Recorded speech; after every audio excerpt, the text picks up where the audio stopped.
Hi అండి. Welcome to my channel series kitchen. ఈరోజు నేను చూపించబోయే రెసిపీ లివర్స్ కర్రీ అండి.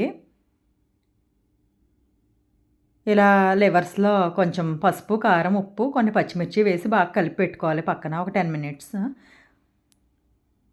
ఒక బాండీ పెట్టుకొని కొంచెం ఆయిల్ వేసుకుందామండి. ఈ కర్రీ అన్నది మా తమ్ముడు చేశాడు. ఇందులో ఉల్లిపాయలు, పచ్చిమిర్చి, రెడ్ క్యాప్సికమ్ ముక్కలు, కొంచెం వెల్లుల్లి ఒలిసేసి చిన్న చిన్న ముక్కల కింద కట్ చేసి పెట్టుకోవాలండి. ముందుగా వెల్లుల్లి వేసి వేయించుకుందాం. పచ్చిమిర్చి, అలాగే మనం కట్ చేసి పెట్టుకున్న ఉల్లిపాయ ముక్కలు, రెడ్ క్యాప్సికమ్ ముక్కలు కూడా వేసి మొత్తం ఇవన్నీ కలిసి వేయించుకోవాలండి.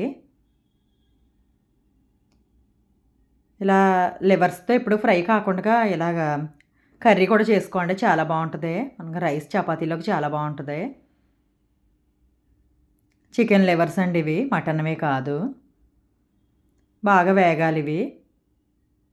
ఈ రెడ్ క్యాప్సికమ్ వేసుకోవడం వల్ల గ్రీన్ క్యాప్సికమ్ కూడా వేసుకోవచ్చండి, మన ఇష్టం. మేమైతే రెడ్ క్యాప్సికమ్ వేసాం. ఇవన్నీ వేగేటప్పుడు కొంచెం కరివేపాకు, కొంచెం జీలకర్ర వేసి వేయించుకోవాలండి. జీలకర్ర వేయడం వల్ల ఫ్లేవర్ అన్నది చాలా బాగుంటుంది.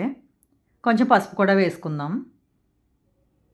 పసుపు కూడా వేసిన తర్వాత మొత్తం ఇవన్నీ బాగా వేగేటట్టు వేయించుకోవాలి. ఒక 10 మినిట్స్ అన్నా టైం పడుతుందండి. ఇందులో కొంచెం సాల్ట్ వేసుకుందాం. ఆల్రెడీ లివర్స్లో వేసి కలిపాం కదండి సాల్ట్. ఉల్లిపాయ ముక్కలకి సరిపడగా వేసుకుంటే సరిపోద్ది. కారం, సాల్ట్, కొంచెం గరం మసాలా పొడి కూడా వేసుకుని వేయించుకుందాం. ఇవన్నీ బాగా వేగిన తర్వాత ముందుగా మనం కలిపి పెట్టుకున్నాం కదా లివర్స్, అవి కూడా వేసి వేయించుకుందామండి.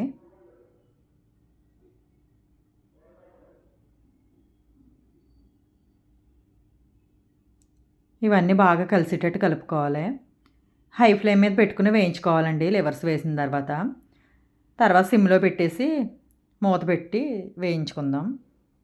మూత పెట్టి మగ్గించుకున్న తర్వాత ఒకసారి మూత తీసి కలిపి మళ్ళీ మూత పెట్టేసుకోవాలండి.